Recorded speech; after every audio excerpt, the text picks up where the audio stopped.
Hello, everybody, and welcome to Season 5, Episode 4 of History's Greatest Idiots, the show where we go back through all of human history and give you examples of absolute raging human stupidity so that you can take lessons from other people's mistakes and never repeat their mistakes yourself. But who are we kidding? We're humans. We like to make mistakes, and occasionally we just let the wrong people, we just give them the keys to the kingdom, and sometimes that's not good. So the reason I'm saying that is because everyone's probably feeling a bit fucked up with everything that's going on in the world right now. So I've picked a slightly wholesome one today. But joining me as ever is my entirely wholesome and amazing co-host and wonderful person, Derek. Derek, how are you doing? So confused. I'm wholesome?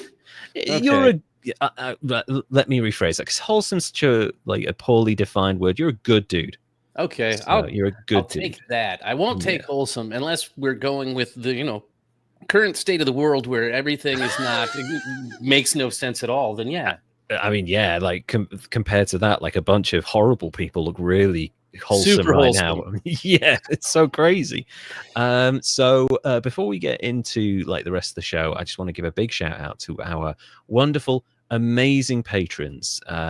So we've got Jesse Christ, whose birthday is coming up soon. Happy birthday in advance, Jesse Chris. That's right. Is that right? I believe so. Yeah. It was Derek's birthday the other day.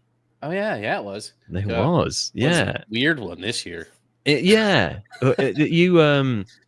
did you do much? I haven't even asked you about this. I had an amazing birthday weekend with. Cool. I took the entire thing.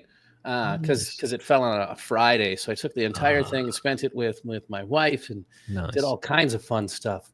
That's wonderful, man. So I think you're a couple of months older than me, almost to the day, in fact, because mine's March, towards the end of March. So right, yeah, and we're the same year, so you're just a couple of months older than me. We're pretty much almost around the same time, which is amazing. Given the kind of I know. It's kind of coincidental. Yeah, and my wife is 18 months older than me, so I'm the toy boy in the relationship. That's the crazy thing. Arm candy. Yeah, I am. So congratulations, Derek, on reaching another wonderful milestone, and happy birthday in advance to Jesse Christ. Also, patron members Kimberly Johnson, Andrew Zavara, Dilly Bob, Silent Crisis, Carrion, Suzanne, and of course our wonderful loyal Toasterzoid. All of you, thank you so much for continuing to support our wonderful podcast. And if you would like to join them in giving us a tiny little bit, only $3 minimum payment, financial support, you can go to patreon.com/History's Greatest Idiots, where you will get a welcome gift. You'll get an annual gift as long as you stay with us. You'll get access to behind the scenes exclusive recordings and one-off recordings that occasionally don't work out, but we will make work because I screwed one up the other day. Scripts, as well as behind the scenes footage from our lives, just historical things that we've come across, holidays, pictures of dogs and cats, wonderful stuff like that. The good things. It's all on our Patreon. And also, if you'd like to follow us on Instagram, where we've had over 300,000 views in the last 40 days. Man, you're killing that. Yes. It's so weird. Go to History's Greatest Idiots on Instagram. Also, so I created I think I mentioned this in the last episode. I created a meme just as David Lynch passed away of you think Twin Peaks is weird. You're reading this made up quote on a 7-inch screen while taking a shit. That's pretty fucking weird. And I had a few people be like, did he really say this? And no, that's why it's made up in the thing. But also randomly, like, we've had tens of thousands of people like it and hundreds of thousands of people view it, to the point now where it's only 10 seconds long, but the total watch time is 14 days. Wow. I know, that's crazy. It's a lot of 10 seconds. Yeah, on a 10-second reel. It's been watched that many times. Rufus Sewell, the actor, who's currently starring in The Diplomat, and who recently played Prince Andrew in The Scoop, which is a great, well-produced drama. He liked it. And I was like, hey, man, thanks. And a wrestler liked it. I'm like, hey, man, I was a big fan of your work. Thank you so much. And he was like, oh, that's really nice of you to say.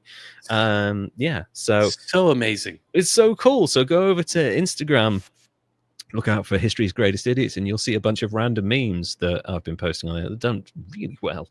So the absurdity and humor of what you're putting is just cracking me up all the time. So keep it up. I enjoy it. Thank you. And I literally only started. I was like, I saw a random thing, and I was like, I'm going to make a stupid meme.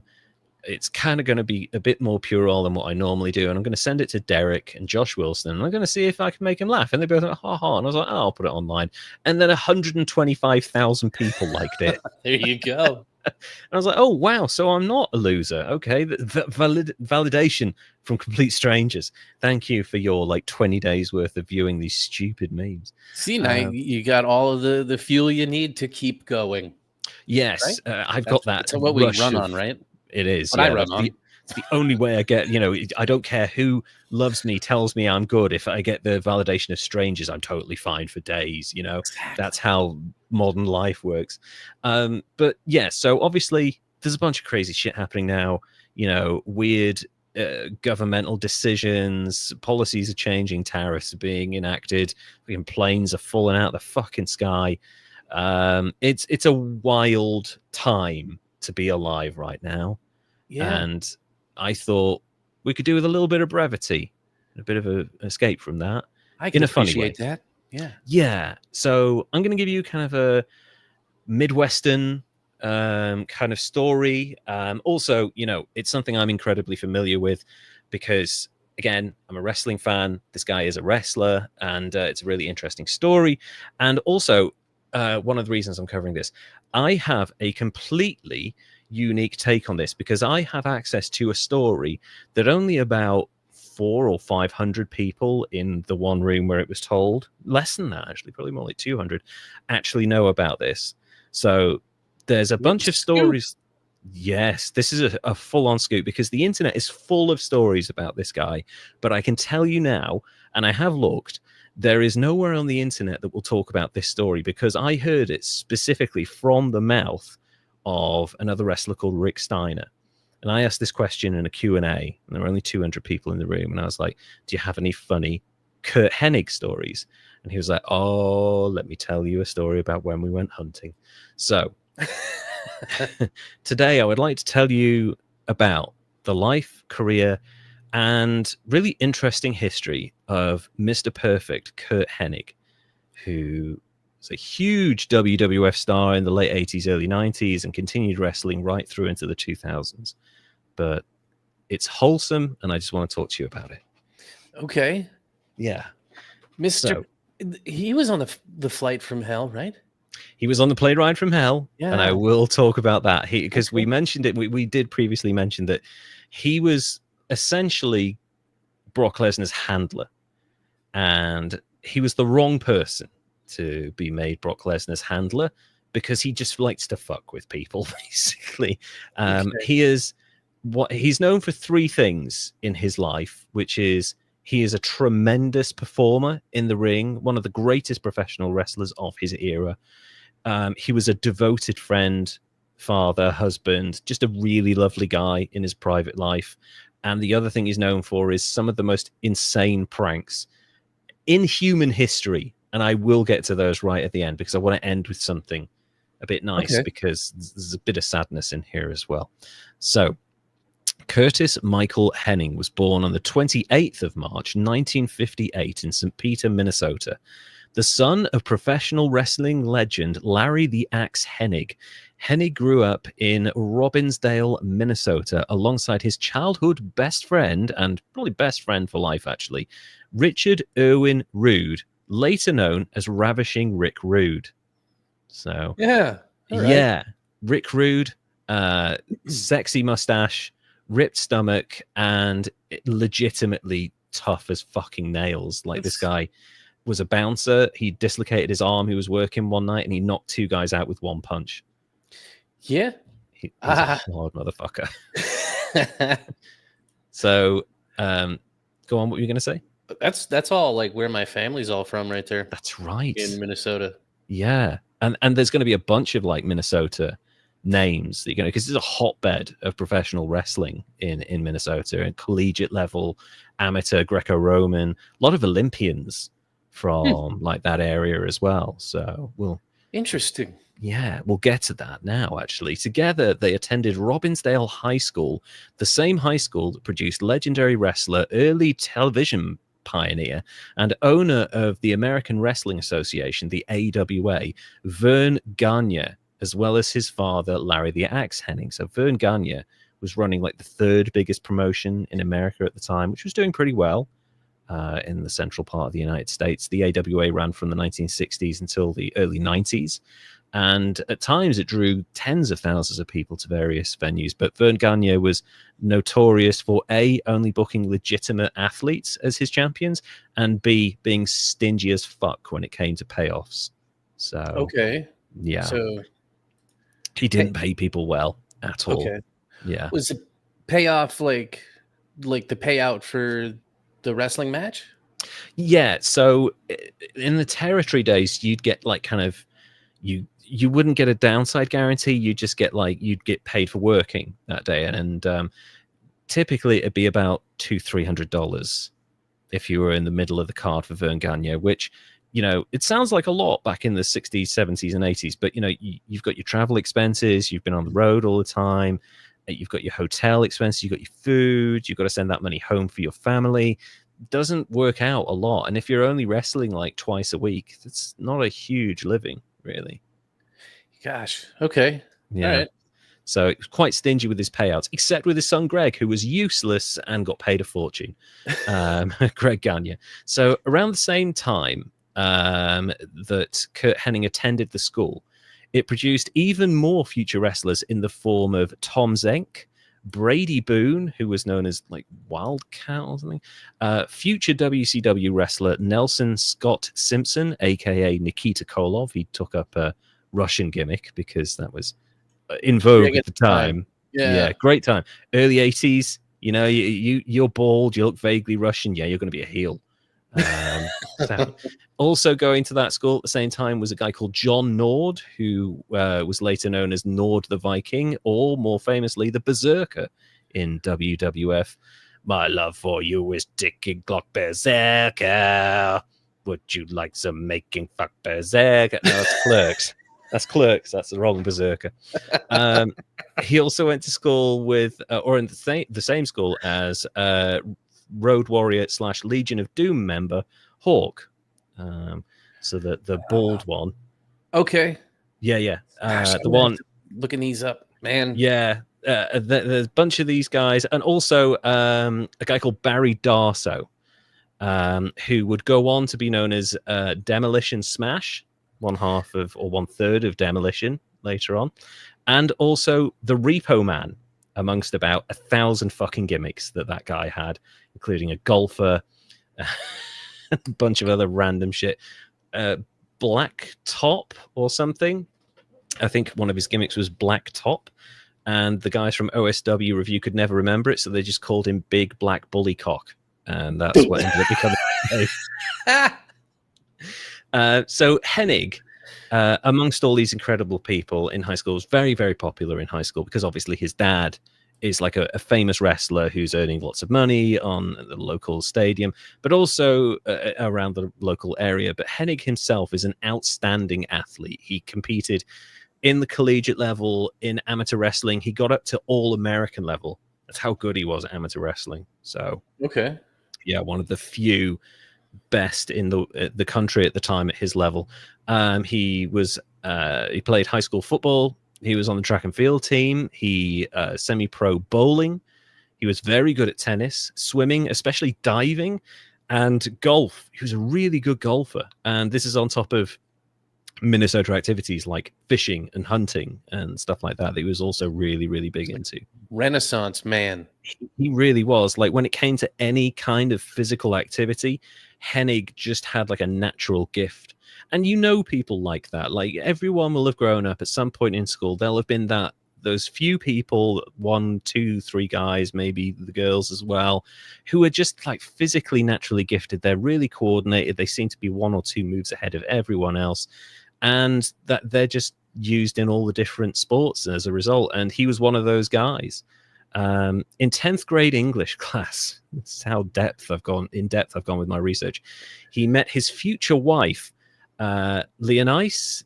Lenice. So it's Leonice. So Lenice, maybe? Sounds right. Yeah. Yeah, Lenice. Yeah, he met her while he was dicking around, supposedly giving a presentation in the class, but couldn't be bothered. And he was basically making eye contact with her the whole time and then dicking around. And she came up to him afterwards and she was like, "Were you trying to impress me up there?" And he was like, "Yeah, maybe." And she's like, "You remind me of my brothers." And he's like, "Oh, shit." But he took the initiative and he invited her out to see Night of the Living Dead in the cinema as a first date. Which hoping for some cuddle time. That's exactly what he did. She even said as much that he wanted to make sure that they cuddled. A super sweet, goofy guy, as far as she remembers. He was just like this very athletically gifted, popular guy, but also goofy and constantly giggling and just full of fun. So, just a nice guy, not a bully, not like a jock or anything like that. Just really enjoyed everyone's company and just really nice, I think. Okay. So that's nice to hear. After Lenice moved to Arizona for a year. Oh my God. Yeah. It's mirroring your life to a certain extent, some of this. Yeah. It's messing with my head too, because like my cousins are Ganyas. No way. They're actual Ganyas. Yeah. Nah, I don't know if they're those Ganyas. Well, I guess it's quite a common name around there. Do they have an Uncle Greg or? I don't think so. Like I don't know. I'll have to talk to Uncle Vern. Yeah. Have to shoot a message later. It's my my godmother's kids. That's really interesting, actually. So you might be related directly to this story. The second one after Sheriff Joe Arpaio. And Rick Rude worked with my uncle doing construction stuff in the early days because we're from Brooklyn Park, which is just north of there. So I got stories of that. Once upon a time. He was also a really nice guy. I've heard like just a straight talking guy, really strong, tough, loved to smoke weed. Just heard a bunch of stories about Rick Rude. Yeah, like I haven't heard a ton of stories, but I would love to hear those. Oh yeah, nobody fucked with Rick Rude. He was really fucking tough. So Lenice moved away for a year to Minnesota. To Arizona. What is wrong with people from Minnesota moving to Arizona? They're like, I just want the complete opposite. I want the sun for a year. So she went there for a year. She moved back and they began dating properly. And almost immediately after they both graduated from high school, they got married. So that's such a Minnesota thing. That is, isn't it? That's such a traditional thing. And also, like, as much as his dad was a big star, he's very down to earth. He's very traditionally Minnesotan. Minnesotan, whatever you'd call that. Midwestern, Midwestern, yeah. So he's like quite a traditional guy and just a really affable human being. So after a year and a half of marriage, Curt decides to take the plunge and begins professional wrestling training with a guy called Brad Reingans, another all-star athlete who grew up with future wrestling commentator, fellow Minnesota native, fake authority figure, real WCW executive, creator of the NWO storyline, and notorious prick Eric Bischoff, who is from Minnesota. Gosh.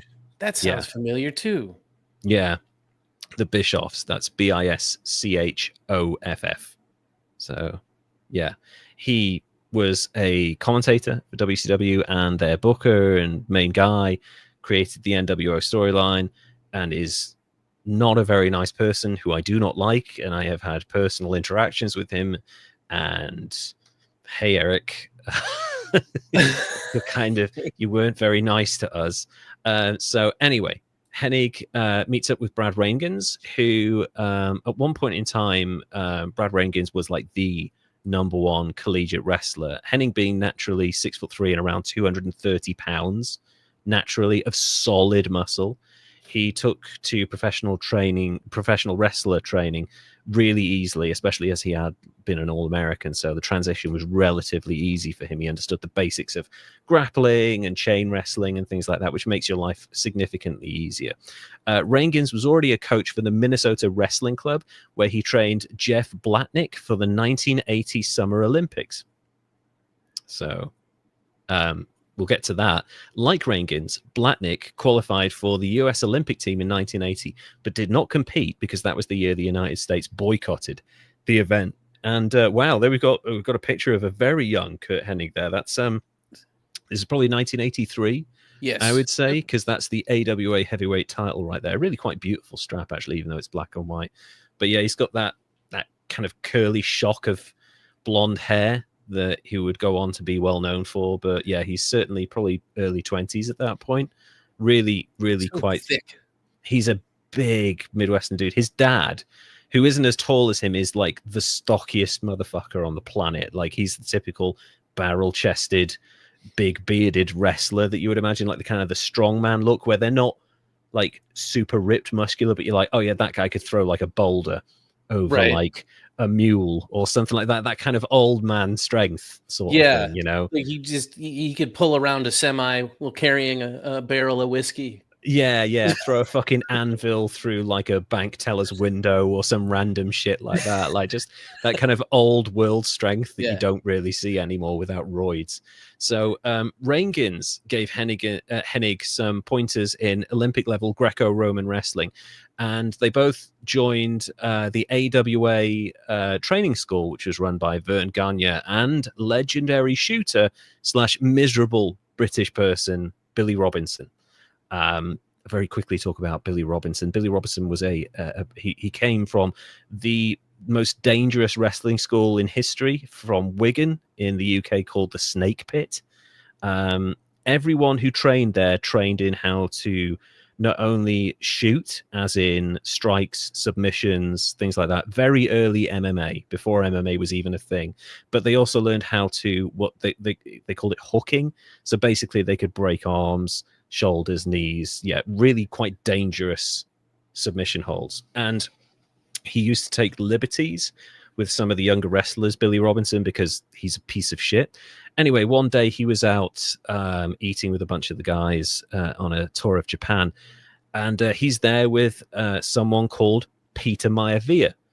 And Maivia, who is a Samoan wrestler and the grandfather of The Rock, chose to eat his food without chopsticks. And Billy Robinson, being the piece of shit he is, made a racist remark towards Peter Maivia, basically called him a savage.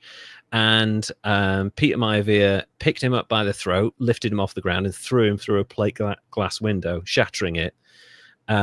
Robinson hadn't had enough, apparently, so Maivia went outside and bit him in the eye until he ruptured his eye socket. Oh my! Blood everywhere. The Samoan wrestlers do not get them angry. They're incredibly tough. Even for a guy who is a trained shooter, this is like an MMA pioneer. He got the shit kicked out of him by Peter Maivia. Ate his face. Pretty much, yeah. He tried to. But Billy Robinson's version of the thing is, he was just a little bit drunk and I knocked him out, and then and everything got out of hand. Like, no, there are multiple accounts of you saying something really, really fucking racist to this guy and him throwing you through a window. So, yeah, I go with Peter Maivia on this one. So that was who trained Curt Hennig. Thankfully, that didn't corrupt Curt, because Billy Robinson, just a miserable human being. So he began his career in 1980. He was known as Cool Curt Hennig, because why not, I guess. Cool Curt, man. Cool Curt. He began his career on January the 30th, 1980, at just 21 years old with the AWA, the promotion where his father was still a major star, but starting to wind down his in-ring career because he was approaching 44 years old. And really, that's kind of when they started to retire in wrestling at the time. It's old, man. 44 is an old man. Yeah. For someone in a professional sporting or physical entertainment capacity, 44 is retirement age. And to be honest with you, I wish I could retire at 44 as well. But yeah.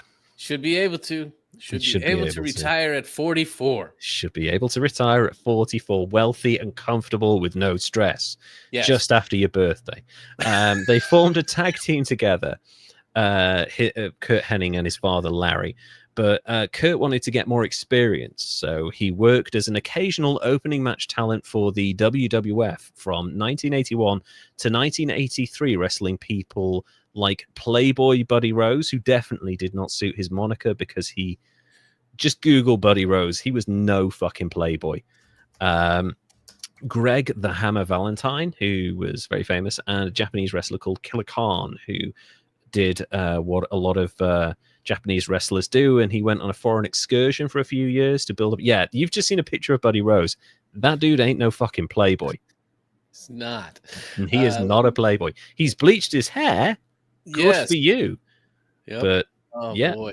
The bottle cannot make you a Playboy. I think that's part of the heel persona, though. He's like, hey, I'm a Playboy. And everyone's like, no, you're a fucking slob. Basically. So Curt started traveling. What's that? Yeah. Oh, you got a picture of Buddy Rose. Yeah. That dude is no Playboy. I think is that cellulite he's got on his legs? It might be, Could possibly be. I mean, it's a very unflattering picture as well. Not worked hard for that body. I worked hard for that body. Yeah, so it's part of the gimmick. Like, yeah, he's taken on the fact that he looks ridiculous. So Curt started traveling around the still thriving at the time, the American territory circuit of the early 80s, where he earned big success with his father when they won the NWA Pacific Northwest Tag Team Championship, because that was a territory back then, the NWA Northwest, Pacific Northwest region. So that would be like Seattle. Mouthful. Yeah, that's a lot. But there's like 30 territories at this point across America, and they're all drawing like a few thousand people 2-3 times a week, and it's the early 80s, and that's still working. And then Vince McMahon's like, I'm gonna fucking steal all of that, just expand nationally. So he later won the titles again with Buddy Rose and Scott McGee. He also won the NWA Pacific Northwest Heavyweight Championship, another mouthful, in 1983 after defeating Sheikh Abdul Ali Hassan. Do you think that person was genuinely of Arabic descent? I don't think so. Probably not. No, he was from Illinois. His real name is John Kruger. So why he didn't just use his real name?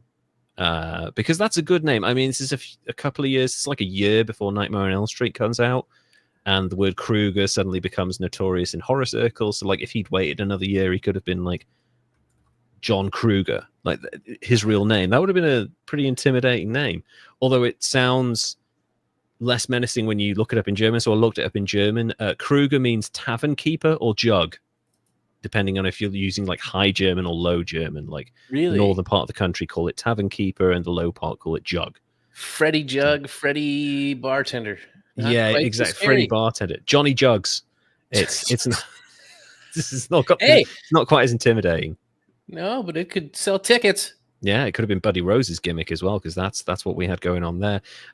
So, yeah, Sheikh Abdul Ali Hassan. Yeah, he's from Illinois. His name's John Kruger. This is wrestling in the early 80s. You could get away with racism. So he lost the title to another talented but entirely miserable human being, well, British person, the Dynamite Kid, 3 months later, who will come back up in the story right towards the very end. The Dynamite Kid had a terrific temper, had terrible roid rage problems, was really racist, just a really horrible person. A lot of British wrestlers are not great people, as it turns out, in the early 80s. So why is that? Because it attracted kind of, how can I put it? people who just had nothing else to do, they would either join the army or they would take up boxing and wrestling. So a lot of the time they were angry and they'd been part of abusive households growing up, and the Dynamite Kid definitely fit that. Dynamite Kid, his wife woke up one time, Dynamite had put a loaded gun in her mouth, and he said, as she woke up, he said, "If you don't treat me better, one day I'll pull the trigger." And yeah, really fucking horrible human being. Yeah. Wow. Yes.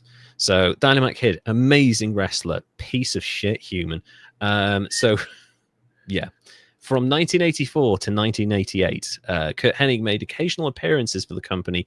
During this time, he worked for New Japan Pro Wrestling and various territories like NWA St. Louis, Central States Wrestling, and Continental Wrestling Association over in Memphis, Tennessee. Hennig returned to the American Wrestling Association in 1983.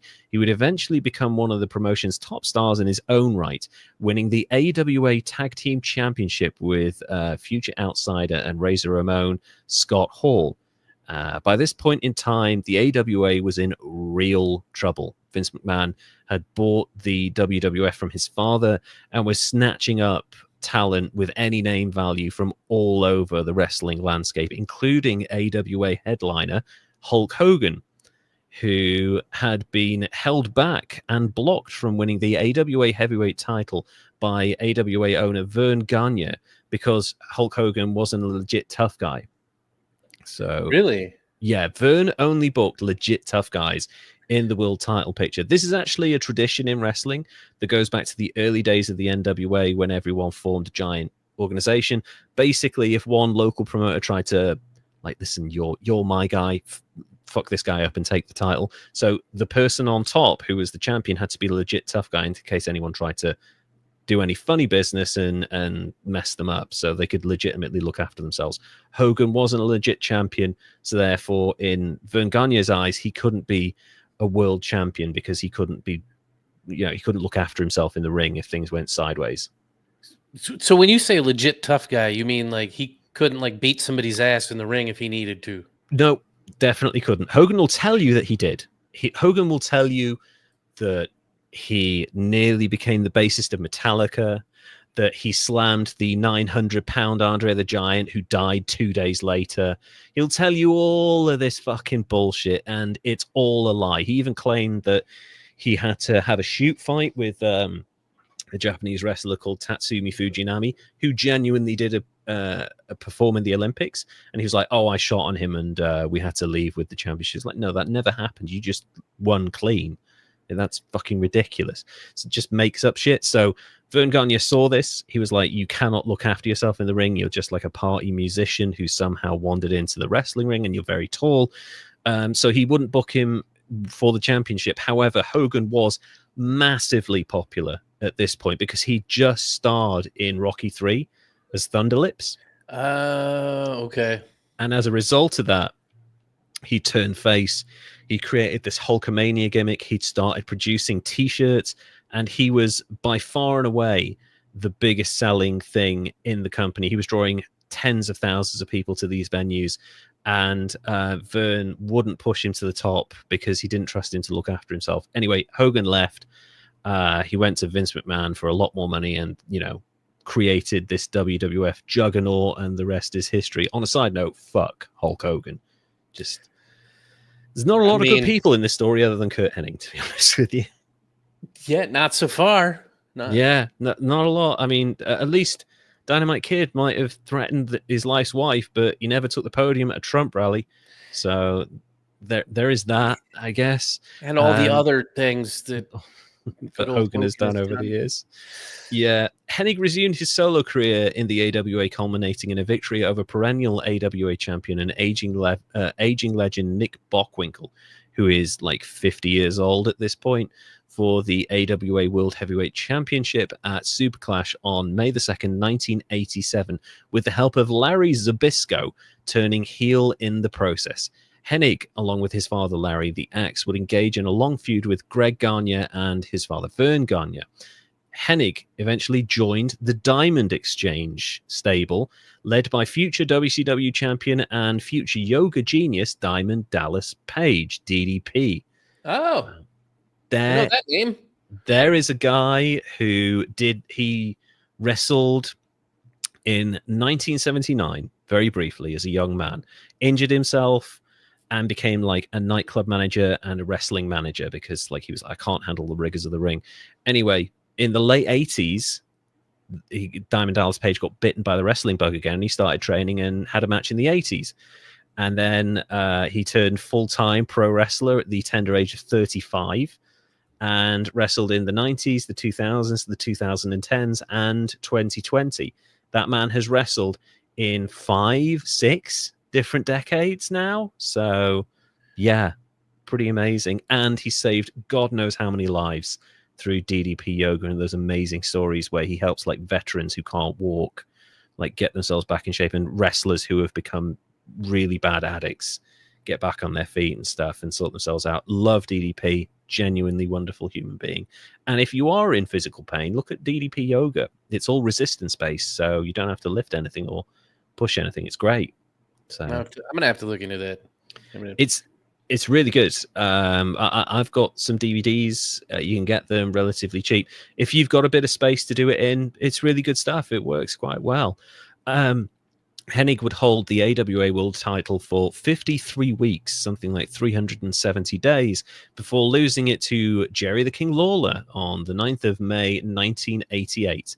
Like many other AWA stars at the time, including Hulk Hogan, Rick the Model Martel, and the Rockers, Hennig left the AWA for the WWF with the promise of more money, and a merchandise income that would last a lifetime, and broadened exposure.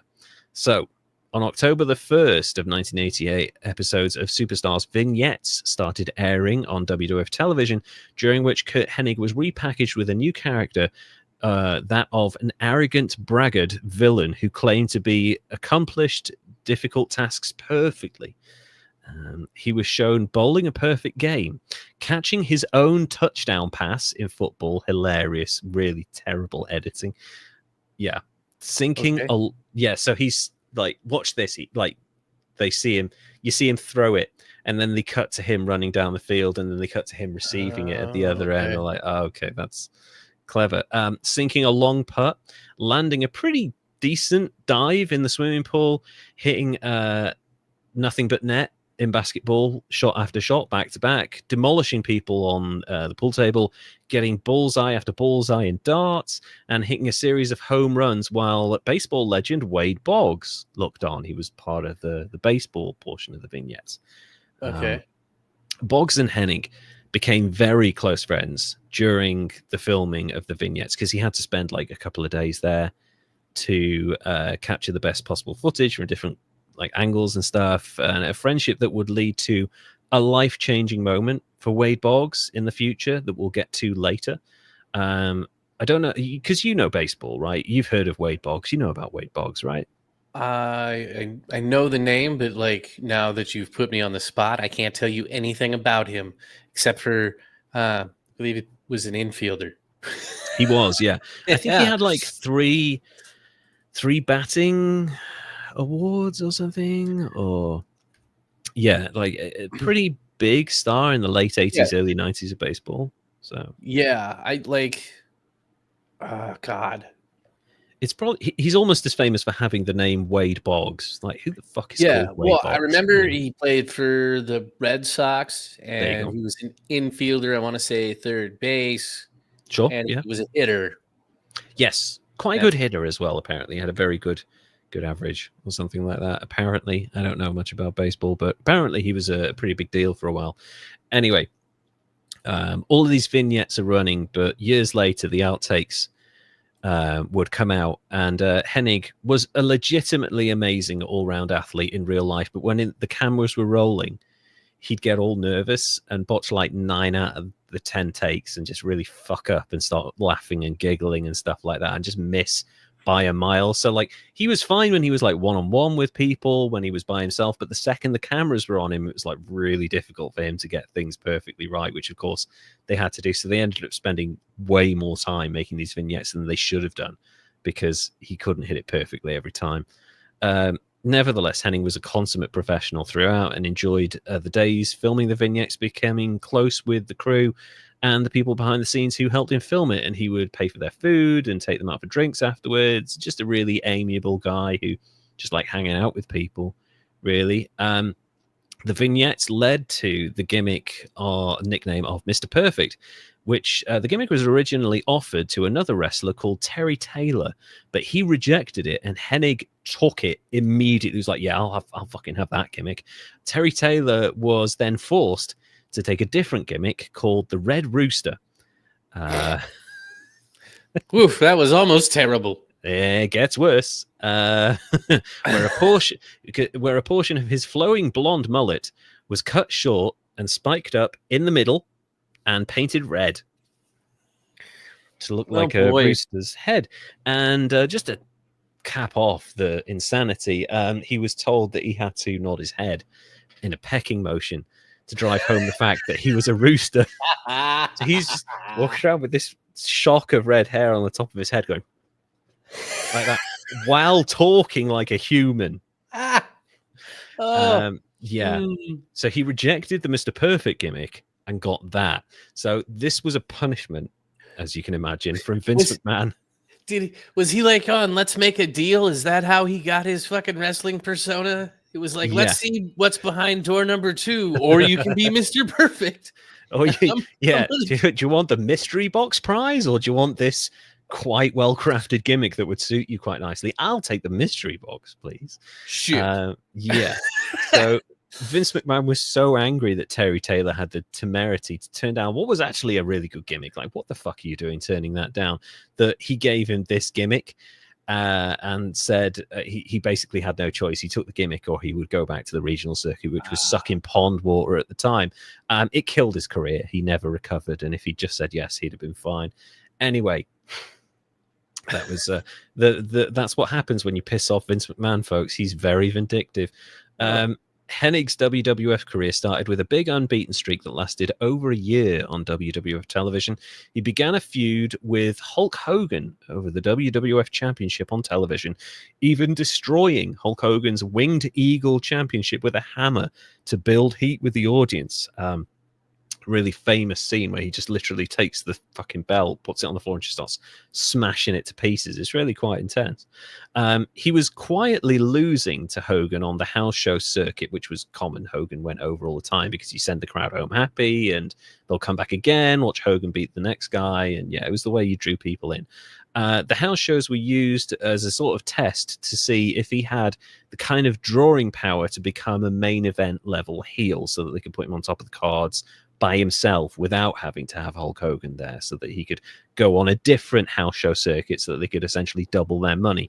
Sadly, their matches didn't do big box office numbers, much of which was blamed on Hennig. They're like, oh, he's not a drawer, he can't draw. But actually, by 1989, Hogan's drawing power was starting to drop off, and that's probably the main reason the house shows weren't drawing the numbers they were. That's pretty quick. Like, that's a long drawing 5 years. Career. Yeah. 5 years. The house shows. He was already starting to wane in popularity, and that's why they tried to replace him with the Ultimate Warrior. That didn't work. Warrior wasn't the draw that they needed to replace him. Also, he was really volatile, so they brought Hogan back in for a couple of years. Anyway, why was he really volatile, do you think? I wonder what could have made someone that fucking enormous so volatile and so difficult to work with. It wouldn't have been anything to do with supplements. That's crazy. Curt Hennig did get a disqualification victory over Hogan on TV, a very rare occurrence. Hogan did not job to anyone. He would outright refuse to for most of his career. But unfortunately, it didn't lead to anything, and the Ultimate Warrior quickly defeated him, ending his undefeated streak. Hennig was actually scheduled to win the 1990 Royal Rumble match, which that was on last night. The 2025 Royal Rumble match was on, won by Jey Uso. So, really?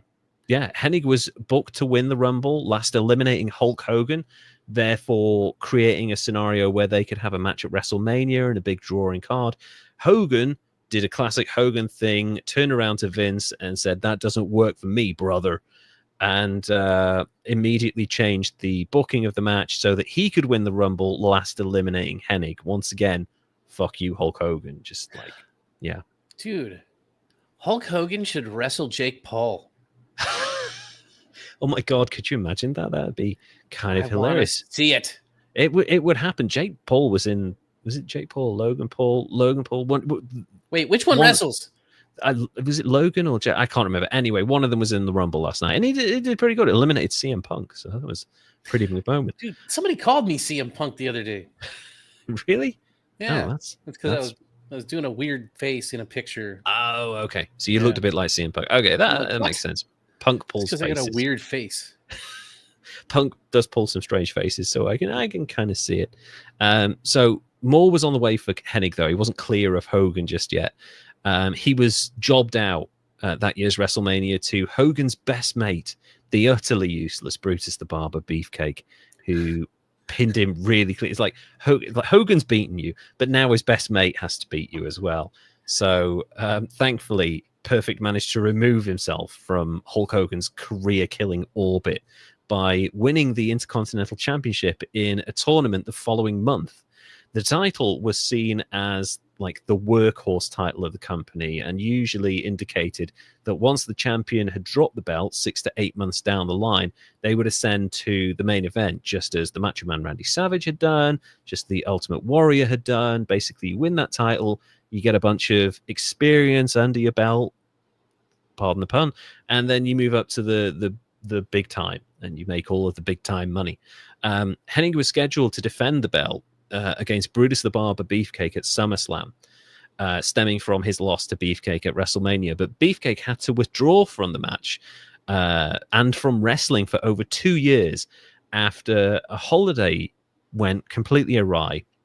He was in the water at the time with a bunch of friends. It was at the beach, and a woman was parasailing at the time, and the engine of the boat failed, and she plummeted to the earth, and both of her knees struck him with full force right in the face, and it just destroyed his face. She just fell out of the sky into his face? This woman plummeted out of the sky and landed both knees on this dude's face, and his fucking nose was round by his ear. It was really bad. He had to have a bunch of steel plates in his face.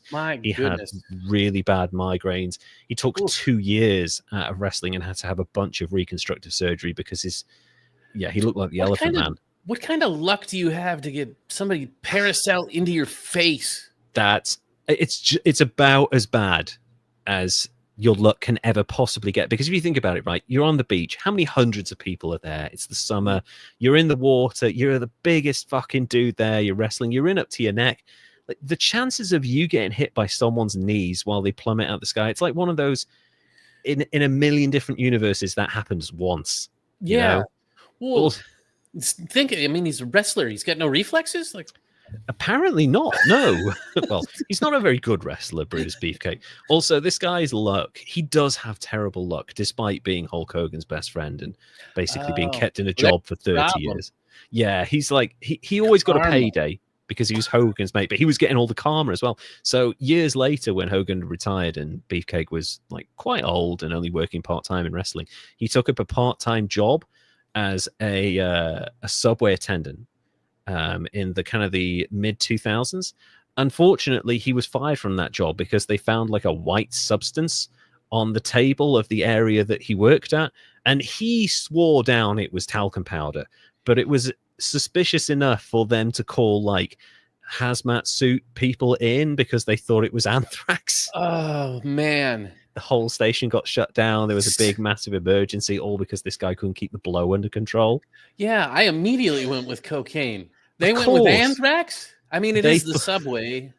It is the subway. So that, obviously they're not taking any chances, but you know, it's in a neat line. Yeah. There's a fucking razor blade next to it. He's listening to wrestler. Yeah, he's a wrestler from the 80s. Yeah, of course it's cocaine. Come on. Is that anthrax? Sniff it. Yeah, sniff it. do a line of the anthrax. Let's see how your body reacts. So yeah, Brutus Beefcake not got the best luck. So he's out of this SummerSlam match. And the recently signed Texas Tornado, Kerry Von Erich, replaces him in the match. Kerry Von Erich was recently depicted by Jeremy Allen White in the brutal The Iron Claw movie, which also had Zach, what's his name? The guy from High School movie, High School Musical, whatever that shit Zac was. Efron? Yeah, Zac Efron. Yeah, he played David Von Erich. In The Traitors. Yeah. So yeah, this is that's the film that was made about the Von Erich family. It is fucking brutal because the Von Erichs, I mean, we talk about bad luck. Their luck was about as bad as it gets. Basically, only one of them's alive, and 4 of them were in wrestling at one point. So yeah, it's not good.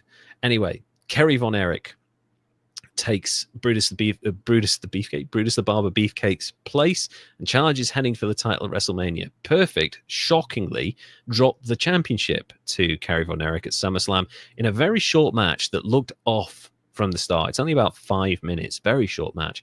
Despite his obvious popularity, Kerry Von Erich was moving really strangely at this point. He's only 30, and yet he's moving. He used to be very fluid in the ring, really jacked, like clearly on steroids, but jacked, really fluid, very kind of smooth in the ring. But he's like plodding at this point in time. Something wasn't up. Most people assumed that it was his increasingly intense drug abuse issues because he was known as a party animal. In fact, his older brother, David, is it David?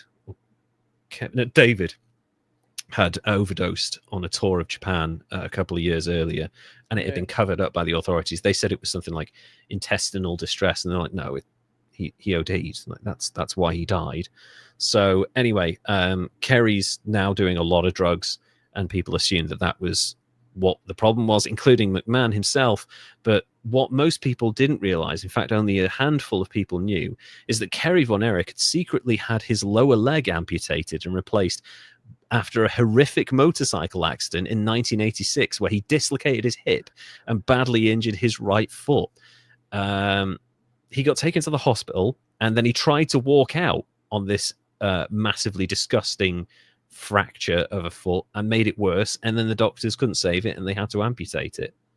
So he had a wooden leg. Secretly amputated? Secretly amputated. Nobody knew that he had a fake leg.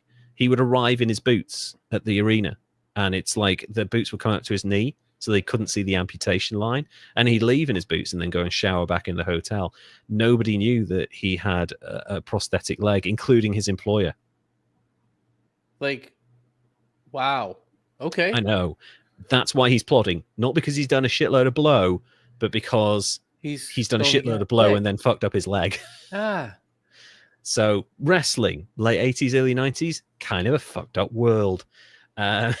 This man is wrestling on one leg. It's kind of like when Michael Bisping retired and he was like, yeah, I've been fighting for the last 2 years with one eye. I'm like, what? And he's like, yeah, this is a glass eye now. So yeah. My depth perception's been terrible. So secretly amputated legs and just shows back up wrestling. Yeah. And they're like, oh, you're moving a bit funny, Kerry. Are you all right? He's like, yeah, just dislocated my leg. It's fine. It's sorted. No, it's a fucking wooden leg underneath there. Yeah. Could you imagine like at an office job? It just showed up. It's like you got your normal shoes on that you had on last week. Like, why are you limping? Oh, it's nothing. I got a bit of cramp. That's all. Charlie horse. It's fine. Actually, you've had fucking half your leg sewn off. You know? Oh my goodness. Jesus. And so after the amputation of his foot, Hennig, sorry, I've skipped ahead here. Hennig won the title back from Von Erich 3 months later, and because Kerry Von Erich wasn't really able to perform at a decent level anymore, he was swiftly shuffled down the card and eventually out of the company entirely. After the amputation of his foot, Kerry Von Erich became addicted to painkillers followed by a severe drug problem. Among the many of them were 2 arrests. Sorry, skipped over a bit here. He was arrested a bunch of times. The first of which resulted in probation. They were all drugs-related arrests. One day after being indicted for the second charge of a drugs offense while he was out on probation, which would likely have resulted in extensive jail time, being a violation of his probation, Kerry ended his own life with a single gunshot to the heart with a 44 caliber pistol. Wow. That'll do it. On February the 18th, 1993, on his father Fritz's ranch in Denton County, Texas, just 15 days after his 33rd birthday. Oof. Yeah, that's thoroughly sad and depressing. And I want to reiterate now at this point as well, if you know someone who is struggling with addiction issues, talk to them. I know it can be difficult. Just let them know that you support them and that they shouldn't feel ashamed for having to deal with like what is a pervasive and massively destructive disease. I think that's one of the best things you can do for people who are addicts. Just talk to them, make sure that they know that they're not alone and that you'll do what you can to help them. That's what Kerry Von Erich needed, and that's what his father couldn't give to him. If you watch The Iron Claw, their father was awful to them, just basically underpaid them, worked them to the bone, exploited them, and did not love them. And as a result, the only one that's left alive now is Kevin. And there were 4 of the Von Erich boys. 3 of them are dead. 2 of them from suicide. 1 of them from a drugs overdose. Damn. Yeah. That's why you got to hug your kids, folks. If you don't love them, shit goes awry, you know? Anyway, Hennig, now back as the Intercontinental Champion, defended the title for months before suffering his own horrific injury in late June, leading to the decision to shift the belt onto rising star Bret the Hitman Hart at that year's SummerSlam. In a classic match, really at SummerSlam 91, a brilliant match that Hennig competed in, despite being in agony due to several compressed vertebrae in his back. So he had a pain injection and worked a 28-minute match, put Bret Hart over, and then immediately retired from active wrestling at the age of 33. Okay. That's a young retirement. I mean, but I can see why. Yeah, if you've got compressed and this is the early 90s. This isn't the kind of thing where you can have, like, you can pencil in some surgery, have a bit of recovery time, maybe take a year off, come back, have a few more years. At the time, if you fucked up your spine, that was it. You were done. Yeah, they just gonna duct tape some sticks to you and just send them out there with a bunch of oxy. Just off you go. Enjoy yourself. However, not all was going bad for Curt Hennig, because years earlier, Hennig and his friend Rick Rude and a few other wrestlers as well that he'd known had taken out huge insurance policies with Lloyd's of London in the unlikely event that they became so injured during their in-ring competition that they had to retire. They'd taken out these huge policies from Lloyd's of London. Lloyd's did essentially no research beyond looking at a bunch of old wrestling matches that were like from the 60s, that were punch kick affairs where the competitors would take like one back bump in the match and that would be the end of it. And like, oh, okay, they've fallen over, that's it. They also assumed, obviously incorrectly, that because wrestling was a work, no one got injured. They assumed that it's fake, that it's like theater. No one gets injured doing theater, right? Unless you're in the Spider-Man musical. So they happily gave these wrestlers policies that would pay out nearly $1 million in a lump sum and hundreds of thousands of dollars every year if they needed to retire due to serious in-ring injuries. To get this, Lloyd's of London charged the wrestlers about $35,000 a year, which is 80 grand in 2025 money a year. Thinking it was easy money. They were like, we've got these 20 guys here who want to take out a policy. They're wrestlers. They're doing big money at the time. Let's just charge them 35 grand. Easy money. You know, they're boosting our profits. Okay. So, how many guys? They split that apart? Or? Oh, no. This is each. So $35,000 each, lump sum payout of around $1 million, and then several $100,000 a year because they've retired due to in-ring stuff. So, okay. And they were like, they don't get hurt. It's like, it's fake, it's fixed. They're only taking small bumps. No one's going to get injured. What they didn't know is that modern wrestlers, particularly Rick Rude and Curt Hennig, bumped really hard in these quite unforgiving rings. They don't bounce like they do now. They worked 300 days a year and regularly competed with the kind of niggling, quite serious injuries that would see real athletes benched for weeks or months at a time. They couldn't, because it wasn't a guaranteed thing. They would just have to keep working through the injuries, because otherwise someone would take their spot and they wouldn't have their money. So when Hennig proved that he'd suffered a severe back injury in a feud with the British Bulldog, he got an initial payout of somewhere around $800,000 and yearly payouts of around $300,000 a year while he retired.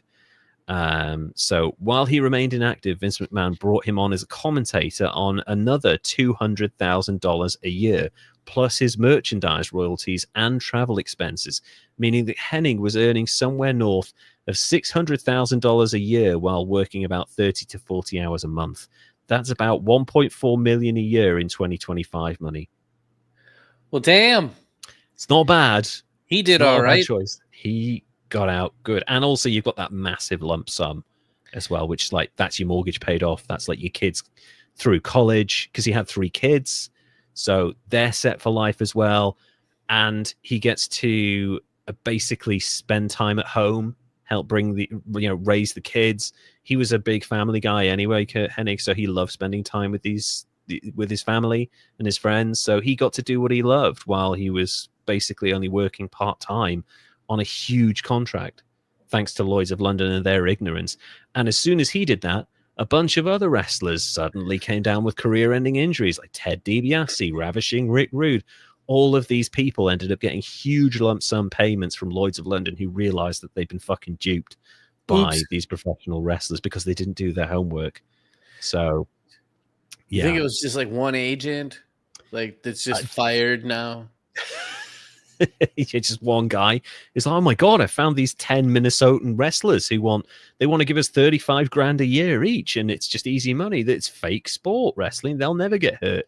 And then Curt Hennig takes like $1.5 million off them immediately. He's like, yeah, actually, I've been working with 3 compressed vertebrae for a year. And they're like, oh fuck, you really pulled the wool over our eyes here. Holy shit.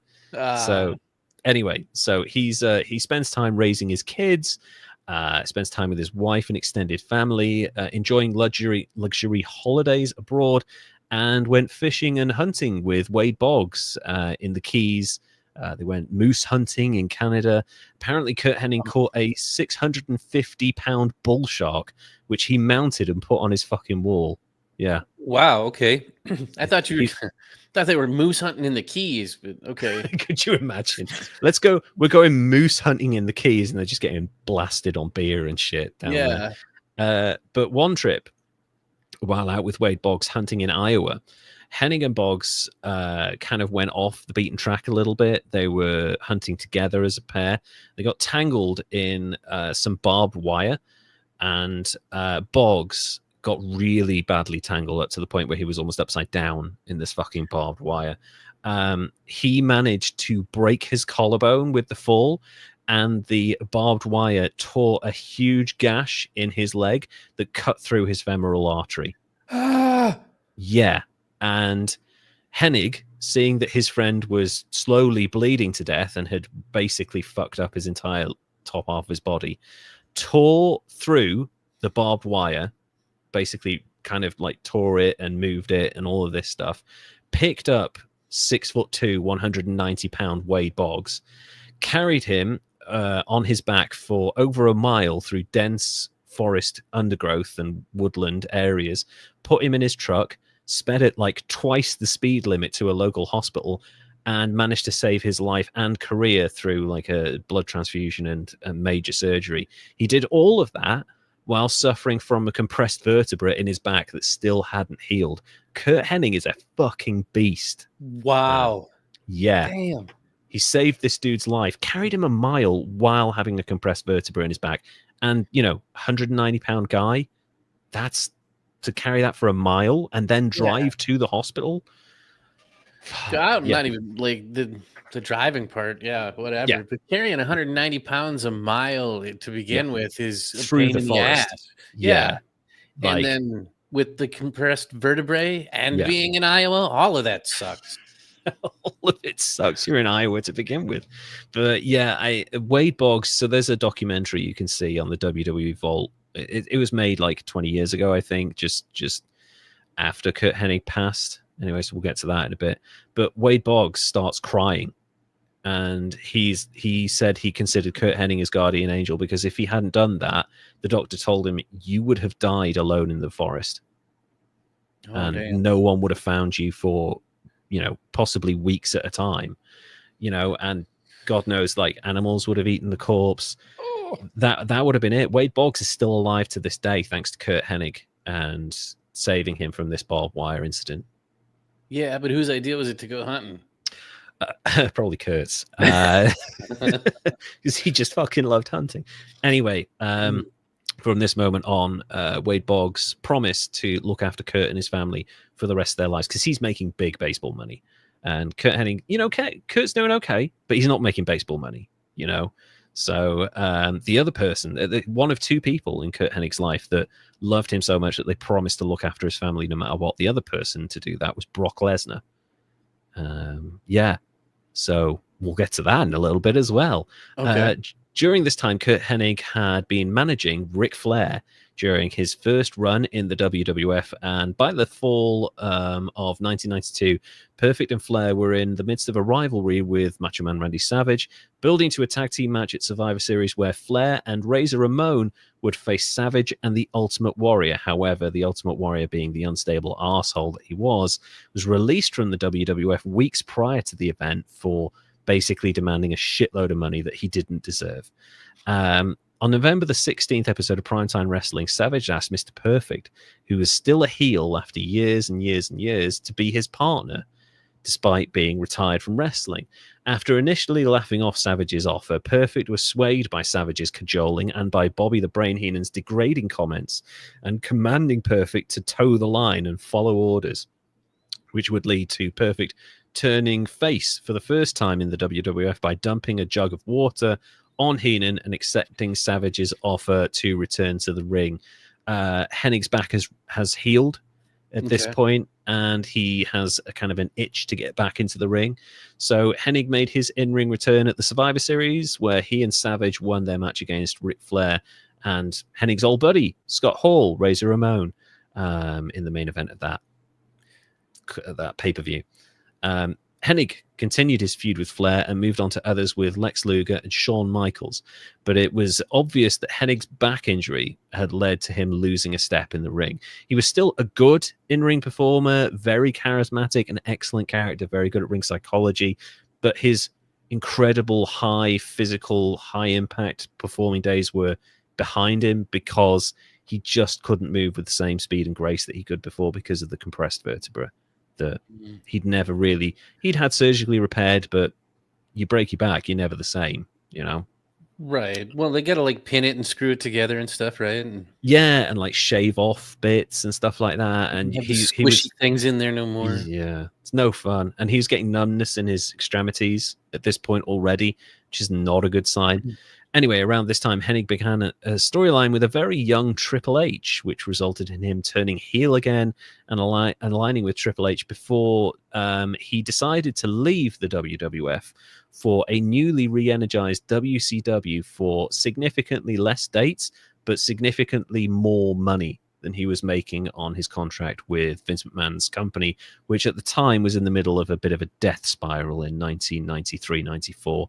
They weren't doing good business, and this is before the Attitude Era when they really, really were struggling. So was that before or after they had to switch from the WWF to the WWE? This is a good while before that. So they made the switch kind of like around 2002, 2003.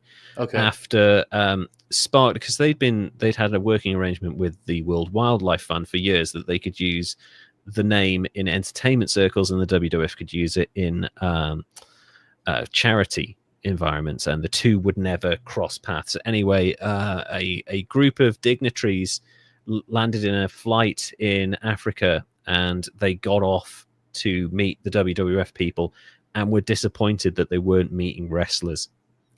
And as a result, the World Wildlife Fund realized that their intellectual property had been kind of become mingled with the other WWF. So they had a case.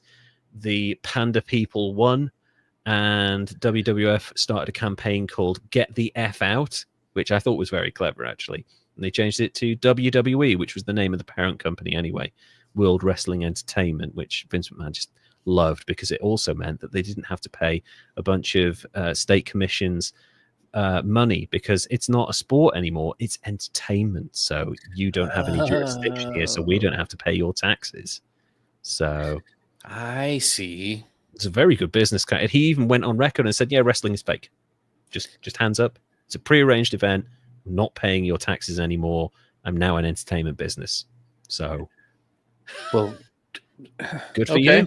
Breaking kayfabe completely. So, Hennig moves to WCW. He is earning a downside guarantee. These are great things. I love downside guarantees. This is if you break your leg and you have to take a year off and you never work a single day that year, your downside guarantee guarantees you this much money. Doesn't matter what you do. His downside guarantee was $325,000 a year. Oh, damn. So even if he doesn't work a day, he gets that much money per year until the end of his contract. And he signed a 4-year deal. Nice. Okay. So he could basically refuse to work. And even if they fired him, they'd have to pay him half the contract. So nice. Good deal. Yeah. So that's his downside guarantee. That obviously gets boosted significantly by his own share of like live attendances. So depending on where you are on a card in a wrestling event, you get a percentage of that gate. So if you're in the opening match, you maybe get like 1-2%. If you're in the main event, you might get like 12-15%, but there's a sliding scale in between. And if 10,000 people show up and they're paying $15 each or whatever, you get 7% of that as a result. And then pay-per-views do the same thing. So you get a share of the pay-per-view money that comes in. So you might get a 7% share of pay-per-view money. So if people are paying $25 back in the 90s and there's 300,000 people paying that, plus the live gate, plus your merchandise revenue, plus all of your personal appearances and stuff like that, all told, Hennig was earning around $750,000 a year while only wrestling about 8 times a month. Nice Indeed. And he's not working 30-40 minute matches. He's working like 15-20 at most, maybe doing a promo here and there because he's a good promo, he's a good interview guy. So, and that's it. WCW had over 100 wrestlers on their books at the time, so he might not work every week, but he's still getting that money. Okay. And that didn't mess up his insurance? No, nope. So he'd come back off the insurance and stopped paying for it. And basically Lloyd's of London were like, okay, great. Yeah, thank you. And they backed off and he didn't get any insurance money after that, but he didn't need it. He's making, $750,000 a year, working a very limited schedule and taking better care of himself as well, because he's not on the road the whole time. He's going to like certain parts of the United States and making good money surrounded by people who will look after him, his friends and stuff. He's there with his friends like Rick Rude, Scott Hall's there, Bret Hart. They're all close friends with Curt Hennig. They all love the guy. So Hennig's time in WCW was successful, but kind of unremarkable. He seemed to slow down even more due to various injuries, like with his back and his knee. But the company was super hot at the time from 96 to 99. They trounced the WWF in the ratings and earnings. One year they earned $60 million profit. And Ted Turner's checks were consistent.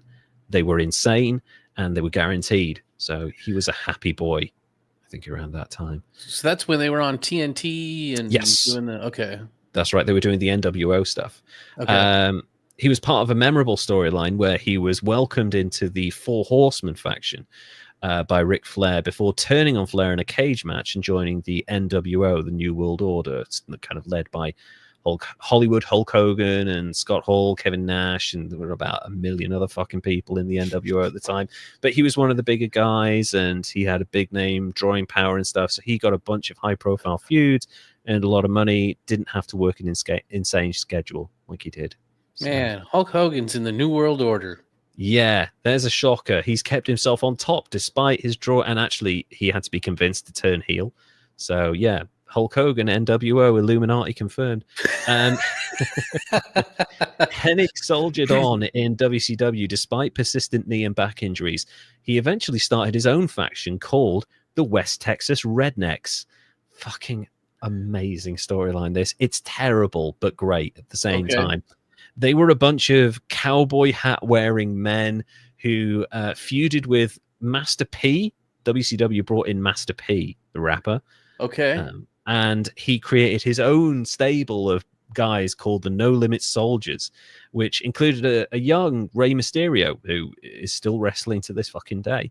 The most memorable part of the feud was the heel stable of the Southern West Texas Rednecks being cheered by the majority, mainly Southern WCW fans over the supposedly face rap faction No Limit Soldiers. So the crowd were like, no, we like the Rednecks. They're like us. So they cheered the heels. Hennig and the other members of the West Texas Rednecks even recorded an amazing single called Rap is Crap, which is not only hilarious, but also surprisingly good for a comedy wrestling thing. I like country music. I like country girls. I like Willie Nelson, and don't forget about Merle. There's only one thing that I hate because it's a bunch of crap. I hate rap. And it just repeats like that. And Curt Hennig is like lip syncing and jumping around with a fucking guitar on stage that he clearly can't play. There it is, the West Texas Rednecks. There's Curt on the right wearing jorts, smiling like a fucking lunatic. You got jorts. You got Barry Windham just to the left of him, and then you got Bobby Duncombe Jr. and Kendall Windham. Just a bunch of like good old boys having some fun, taking the piss out of rap and stuff like that. Really amazing gimmick. The shirt and merchandise money from the single as well actually made Hennig a small fortune because the four guys got a share of the merchandise. Everyone was buying Rap is Crap shirt from WCW. It became a really hot property. I even bought someone I used to work with at the wrestling magazine who was a hip-hop writer as well. He worked for a bunch of hip-hop magazines. I bought him a Rap is Crap shirt just to fuck with him a little bit. So yeah, and he Curt Hennig really enjoyed this gimmick because it was closer to his like laid back, carefree personality than the Mr. Perfect gimmick was, where he had to be like on the whole time. He was like, here, I can just dick around and like call Rey Mysterio an idiot. Yeah, there he is. Look at him. He doesn't know what the fuck he's doing. It's brilliant. Just a hilarious gimmick where he got to be himself and fuck around, because Curt Hennig he was a pranking machine, and we're not far off that. Anyway, after the feud, Hennig remained on WCW television, continuing to make sporadic appearances with the company. He entered a feud with Shawn Stasiak in the spring of 2000 after Stasiak referred to himself as the Perfect One, which was obviously a ripoff of Mr. Perfect's previous gimmick, and even used entrance music composed to sound a lot like Mr. Perfect's old WWF theme. It crossed a bunch of copyright laws, but there we go. Hennig lost to Stasiak at Slamboree. His last televised match in WCW was against future TNA wrestler Chris Harris on the 20th of May episode of WCW Worldwide, which Hennig won. Hennig left WCW after his contract expired in the summer of 2000. Hennig, now nearing 42 years old and a very wealthy man, still wanted to continue wrestling sporadically despite his many injuries, and worked for companies all over the world, making trips to Puerto Rico, Australia, and Japan, where he wrestled for All Japan Pro Wrestling in front of a sellout 59,000 crowd at the Tokyo Dome. All Japan were doing huge business at the time. It was amazing. This is the best part for Hennig. He's charging $5,000 per match and was working 10 dates a month at this point. So he earned that earned him a considerable part-time salary, as well as the fact that he'd bought the rights to sell the Mr. Perfect t-shirt. So he was now selling that at venues on independent circuits. So all in all, he's clearing about $75,000 per month as an independent contractor, which is not bad. Yeah. So, and a lot of the shirt sales will be cash in hand. So, maybe you only sell 5 shirts that event, Mr. Taxman, but he actually pockets like money for 50 or whatever. So yeah, it's good money. It's not secure, but it's as secure as independent work can get for $5,000, you know. So plus he's getting that money up front. He's not having to like chase someone down for it afterwards. So show up and the guy running out the door with his fucking money. However, he still missed the big time and the buzz of huge crowds. So in 2002, at the tender age of 43, Curt Hennig returned to the WWE at the 2002 Royal Rumble as a surprise entrant, lasting until the final 3 competitors before being eliminated by eventual winner Triple H. He mainly worked with up-and-coming wrestlers at the time, such as Randy Orton, Dave Bautista, and Brock Lesnar, who he took under his wing as a fellow amateur wrestling standout. They were both like collegiate, high-level performers. Lesnar won 2 NCAA titles back-to-back, so he was a legitimate, scary freak athlete, and Hennig really appreciated that. Took him under his wing, showed him how to do the business of wrestling, how to watch his finances, stuff like that. Also how to make it home, because Brock Lesnar's only want in this world is to go back to his farm and throw hay bales around. That's all he ever wants to do. He hates people, doesn't particularly enjoy wrestling, just likes the money he gets from it, and just wants to be with his family a lot of the time. That's fair. Yeah. So Curt Hennig was like, that's my thing as well. I don't really enjoy the rest of it. So he takes Brock Lesnar under his wing. Unfortunately, then comes the plane ride from hell. We've covered that in a previous episode before on season 4, episode 14. But to summarize, Hennig spent most of the flight basically winding up an easily agitated Brock Lesnar to the point where they wrestled each other for real in the aisle of the plane, and got so rough that they slammed into the emergency door and nearly caused the plane to experience an explosive decompression and have to make an emergency landing. Doesn't seem scary at all. Nah, that's perfectly normal. I mean, half of the other people on the flight are drunk, so I guess it's fine. Hennig, along with 3 other participants on the plane ride from hell, were fired the next day on May the 8th, 2002. Mm-hmm. Probably not the best way to end your career with the biggest company in the world in that business, but, you know, he's 43. He's nearing retirement. Hennig continued to work the independent scene for the next few months until February the 10th, 2003, where Curt Hennig was found dead in a hotel room in Brandon, Florida at the age of 44, 6 weeks away from his 45th birthday. The Hillsborough County Medical Examiner's Office declared acute cocaine intoxication to be the cause of his death. Damn. Yeah. The thing is, Curt Hennig was not a big coke guy. He wasn't Ric Flair or Roddy Piper or like these notorious party animals. He did do some drugs, but not to excess. He wasn't an addict, which was the weird thing. He got a bad batch of cocaine and it killed him. That sucks. It was cut with some trash. And Florida. That's what. Thank you, Florida, once again. It was stated by his father, Larry, who knew the business himself, obviously, that steroid use and painkiller use had also contributed to his death.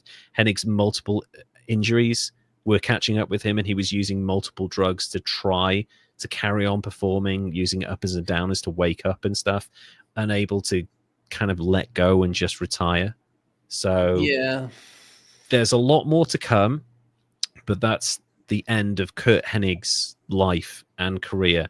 His son Joseph and obviously the rest of the family were completely devastated by this, and it took them years and years to recover. Larry actually moved in with the family. Larry's in his 70s at this point, became a kind of a stand-in father figure for the kids, even though he's their grandfather. So he moves in, helps Kurt's wife look after them, and everyone kind of rallies around them. Rick Rude's family, Scott Hall's family, they all kind of pitch in to help out because they all loved him. His son, Joe Hennig, would go on to have a successful 15-year run of his own in the WWE, working as Curtis Axel alongside a lot of Hennig's old mentees, particularly Randy Orton and Brock Lesnar. They looked after him an awful lot during this time, and he had a really good career. Joe is now, semi-retired. He's 45 years old himself. Oh wow! And yeah, he's got 3 kids. He also enjoys ice fishing because his father used to take him ice fishing back in Minnesota, and he enjoys hunting and fishing like his dad. He's got a super healthy life, and he said he's got the life his dad would have wanted when he retired. It's just he never got there because of just this one dodgy batch of cocaine. So yeah, gosh. I know. Bummer. It's a bummer of an end, and it sounds like pretty straightforward, a story of a wrestler who just couldn't let go, died of a drug overdose long before his time. But that's not the full reason why Curt Hennig is on this podcast. Curt Hennig was a wonderful guy, beloved by almost everyone he worked with. And a large part of that was not just because he was a good family man, because he was a really good friend. He was also a legendary prankster. And I'll go over some of the pranks now. Hennig's pranks were, for the most part, funny and harmless. However, they occasionally became dangerous and once even caused a couple of fights so insane that they cost people their jobs and teeth. Oh. Yeah, big time. So wrestlers quickly discovered that they had to watch their drinks around Curt Hennig. It wasn't always spiking, but he'd put random shit in their drinks. So, God, I hate that. Yeah, not always horrible. Anyway, one would assume pulling a prank on a 550-pound wrestler would be a bad idea, but that didn't stop Curt Hennig from dropping a laxative in the drink of Yokozuna in 1993, right before they were due to get on a plane flight. Yeah. A long plane flight right across the country. According to legend, there was no way the plane's tiny bathroom would accommodate Yokozuna's massive frame. So the cabin crew had to lay out newspaper on the floor so that Yoko could squat over and shit on the newspaper like a cat or something, or a puppy. Disgusting. 2 guys holding him as well. One person's got one arm. The other person's got the other arm, and he's kind of squatting over this newspaper, taking a massive shit.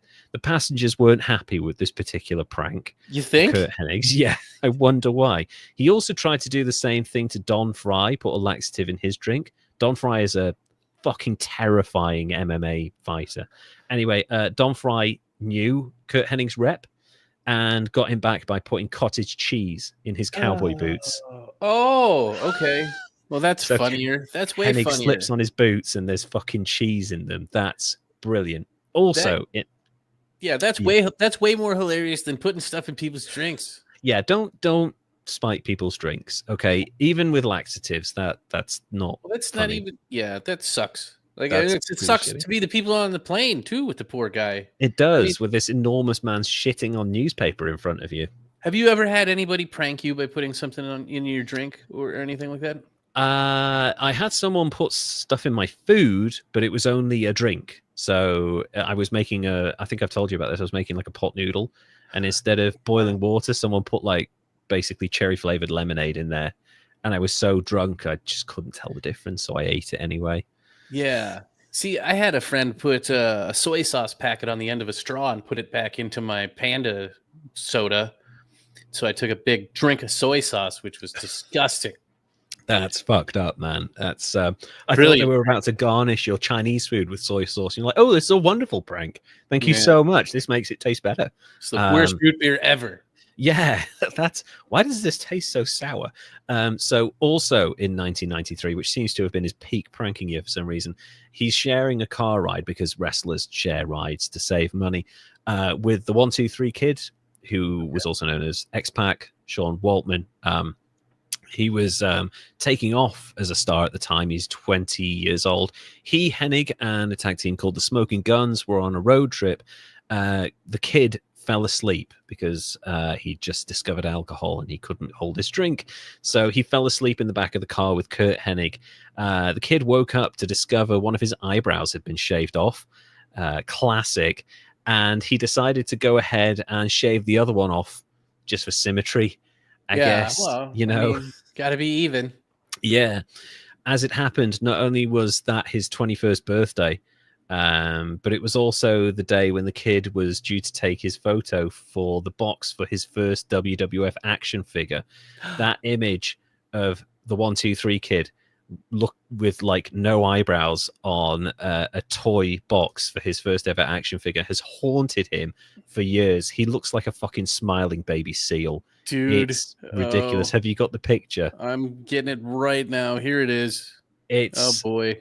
I saw it as a kid, as a child, and I was like, this doesn't look right. Why does this look weird? Yeah. Sean Waltman is also a bit of a prankster himself. He cut off Michael Hayes' mullet while Michael Hayes was unconscious in his seat on the plane ride from hell, and he then stuck it to the pin board in Monday Night Raw the next day. But yeah, Curt Hennig introduced into it. Basically, you've got this picture of, there it is. If you're watching it, yeah, the 1-2-3 kid there, Sean Waltman, has no fucking eyebrows in that picture. So it looks messed up. It's so I mean, he's not a good looking dude anyway at this point. Like, he's a 21-year-old kid. He's kind of awkward and goofy looking, but yeah, he's clearly not got any fucking eyebrows in that picture. Goodness. It's one of the worst pictures ever taken professionally, I think, in the history of humanity. Cool action figure news. Yeah, Curt Hennig's got a much better action figure. Look at that. He's even got the fucking West Texas redneck hat and guitar. And that is amazing. Head in case. Extra head, hands, probably a pill box for laxatives or something along with that merchandise. Throw in some drinks, yeah. So the kid was the 1-2-3 kid posed for all these pictures and stuff. He was convinced that it was actually the Smoking Guns that had shaved off his eyebrows. So he put glue in their hats, so that where they put them on just before they went out, and then they came out to the ring and they couldn't get their fucking hats off, and they had to rip them off, and they pulled out a bunch of fucking hair. Oh gosh. It's so cruel.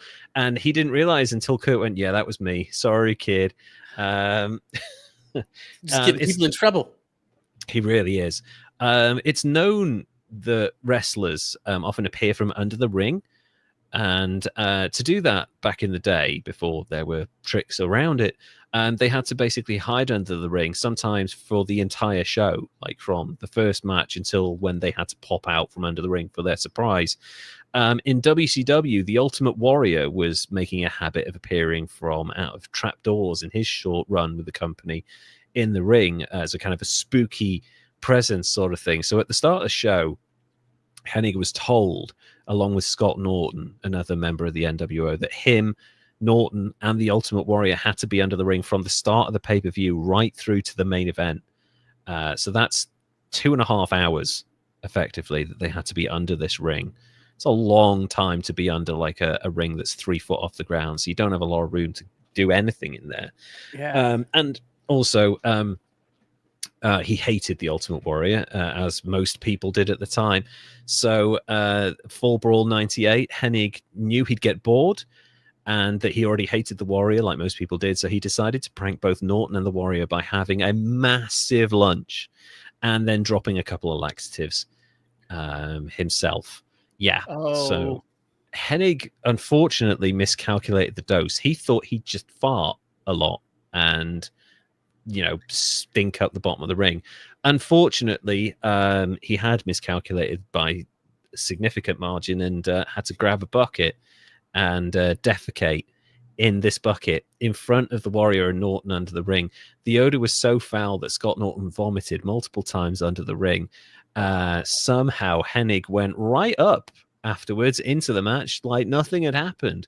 It was astounding how he drove both Warrior and Norton into a fit because he couldn't wait for the bathroom under the ring. So I know, gross pranks, to be honest. This actually started back in the AWA, where Hennig started both his wrestling and pranking career. Then AWA champion Nick Bockwinkel made the mistake of saying that no one should be trying to prank him because he's their champion and he should be held with respect. Obviously, Curt Hennig wasn't happy with that. So when Nick Bockwinkel exited the arena the next night after he'd like worked the show and booked it and done all the media stuff, he discovered that there was a padlock on his car door. And then he looked inside the car and realized that everything inside the car also had a padlock on it, including his gym bag, his lunchbox, and even his glasses were padlocked. How do you... Everything. Okay. So they broke into his car and put locks on literally everything. The seatbelts, the glove compartment, all of his clothes, all of his bags, all of his luggage, everything had a padlock on it. It took over 4 hours to cut everything off using bolt cutters, and Nick Bockwinkel learned that basically you can't dare Curt Hennig because he will just fuck with you however he wants to. Yeah. At least he didn't poop in his car. No poop this time. Hennig's friend Barry Darso, who went on to be Smash in Demolition, said that they were driving to a town to do a wrestling show when they stopped in a local kind of multi-shop kind of convenience area, and he saw Curt Hennig scurry off into a hardware store to buy something peculiar one time. He ended up getting about 100 baby mice, he said. As we went to go to TV, he put a bunch of them in Sid Vicious's pocket and then put a bunch of them in the Ultimate Warrior's pockets. Smash noted that the mice were alive, so they squirmed around in Hennig's target's pockets. The veteran then recalled how when they were done with their match, Vicious put his hand in his, because he had like a waistcoat, he put his hand in the pockets, and there were just a bunch of little baby mice in his pockets. And Vicious was smart enough to no sell it and just be like, oh, there's mice in my pockets. Okay, I'll just release them then. It wasn't the case for the Ultimate Warrior. Warrior went nuts, just screaming, and that's what they wanted to do. So right away, he goes to tell Vince McMahon, Smash recalled. The veteran said that the locker room was anxiously waiting outside of McMahon's office to try and hear what was going on. But according to him, the former WWE chairman was likely laughing at the story while trying to keep a straight face. Then the Warrior comes out, and the first thing Vince does is yells out, Hennig, where are you? So Hennig goes into the office, and I talked to Curt afterward, and they were laughing about it the whole time in the office. Vince found it hilarious. Not so hilarious afterwards, because Darso claimed that McMahon pretended to scold Hennig, but in the end, Perfect planted more mice outside the front of his office just to fuck with Vince McMahon. McMahon then opened the door, screamed as soon as he saw the mice, and then comically chased Curt Hennig down the corridor while he ran away, giggling like a schoolgirl. Oh, jeez. It's like a cartoon. It is, yeah. And here are some of the weirder practical jokes. So this one isn't a practical joke. It's just a run-in with Steven Seagal at an airport. So Hennig spotted Seagal, being a big fan of his films, went over with Rick Rude and asked for an autograph. And a bunch of people were gathering around them because it's a couple of famous wrestlers and a famous movie star. And he goes to shake his hand, and he tells Steven Seagal that he's a wrestler. Hearing this, Steven Seagal, wanting to act like a tough guy, thought it'd be funny to make himself look big. So after writing the autograph, he shakes Hennig's hand and tries to put like a form of an Aikido wrist lock on Hennig with both of his hands. The only problem is that Curt Hennig is the same size as Steven Seagal, but significantly bigger in terms of physical size and strength. And Hennig, being much stronger, just basically squeezes and crushes his hand till the point where Steven Seagal is on his knees in pain in front of all of these people. Hennig let go of the thing once Seagal stopped trying to twist his wrist, and Seagal just walked off really, really annoyed with him. Hennig eventually caught up with Seagal and tried to apologize because Curt was, deep down, he was a good guy. But Seagal was too riled up at this point, so Curt Hennig just walked away. Between that and Judo Gene LeBell, Steven Seagal needs to stay away from professional wrestlers, I think. He doesn't have the best of luck with them. Why does he always get... Yeah. He's a piece of shit. Jackass. Yeah, he did it with John Leguizamo, who he just like pinned John Leguizamo up against a wall and just like started battering him. He's like, "You're twice my size. What are you doing? Who are you trying to prove your toughness to?" So he tried it with Curt Hennig, and Curt Hennig was just like, "No, I'm not having any of this shit." Anyway, 2 more stories before we end the this actual podcast narration of Curt Hennig's life, because I could go on about Kurt's pranks forever. He's done a lot of them. The most serious prank actually ended in physical violence. So we mentioned the Dynamite Kid early on, miserable British person who put a gun in his wife's mouth, amongst many horrible things. The Dynamite Kid and another guy called Jacques Rougeau were members of 2 of WWF's top tier tag teams in the 1980s, the British Bulldogs and the Fabulous Rougeaus. A set of behind-the-scenes run-ins between the 2 sides, allegedly sparked by a practical joke, led to some really dangerous situations. Details of the incident that followed are conflicting, but one fact that holds amongst all accounts is that Rougeau returned to the locker room after wrestling to find that his clothes had been tampered with. There were padlocks on things, and the shoes had been fucked with, and there was like substances inside, like clothes, cottage cheese, things baby like that. mice. Yeah. He concluded that it was actually the Bulldogs, who were also infamous ribbers themselves, were to blame, but Dynamite maintained that he wasn't involved, and they got into a shouting match, which you can't do with the Dynamite Kid because he's full of steroids and he's fucking insane. So it was in fact Curt Hennig who'd done all of this, and he was going to go and tell them, but it was too late because the confrontation at this point had now turned physical, and Dynamite Kid had beat the absolute shit out of Jacques Rougeau in front of the entire locker room, just pounded him into the ground. And Rougeau is a lot bigger than Dynamite, but it didn't matter. Anyway, Vince McMahon was basically sick of this shit, so he called a serious meeting. He intended to address the problem and was going to tell the boys that fun was fun, but that things had gotten out of hand. Basically, the Bulldogs had been pranking everyone in quite a horrible, malicious way, and Dynamite was being a bit of a bully, and Vince wanted to cut it all out. So he told everyone to go and have lunch, and then he'd have a meeting with them in his office after lunch before the show. Jacques Rougeau waited for his moment patiently by the dining room door, and when Dynamite finally emerged from lunch, he punched him with a brutal, well-rehearsed sucker punch while wearing a pair of brass knuckles. Yeah. Dynamite, being the idiot that he is, kept trying to get up. So Jack just kept punching him in the face time after time after time, something like a dozen times. Eventually, his brother Ray pulls Jack off by saying, "That's enough, that's enough." Both of them immediately grab their bags, get out of the building, get into a waiting car, and disappear for 3 weeks. These guys are kind of tied to the Canadian mafia. So they Canadian have mafia. Well, apparently it's a thing. Yeah, smuggling that maple syrup and shit. The Canadian mafia, I didn't realize was a thing. Another wrestler, Dino Bravo, was assassinated for smuggling cigarettes. 17 shots, 7 in the face, 10 in the body for Dino Bravo. Jeez. Yeah, that was a certified hit by the Canadian mafia. Of all people. Oh my god, I kid with the Canadian mafia and their maple syrup, which I heard there is a smuggling ring with that, but anyway. Yeah. Continue with the Canadian mafia and sorry for the headshot, eh? Double tap. So These are polite. At least they say sorry when they do it. Sorry. Should we clean up the blood? Jesus.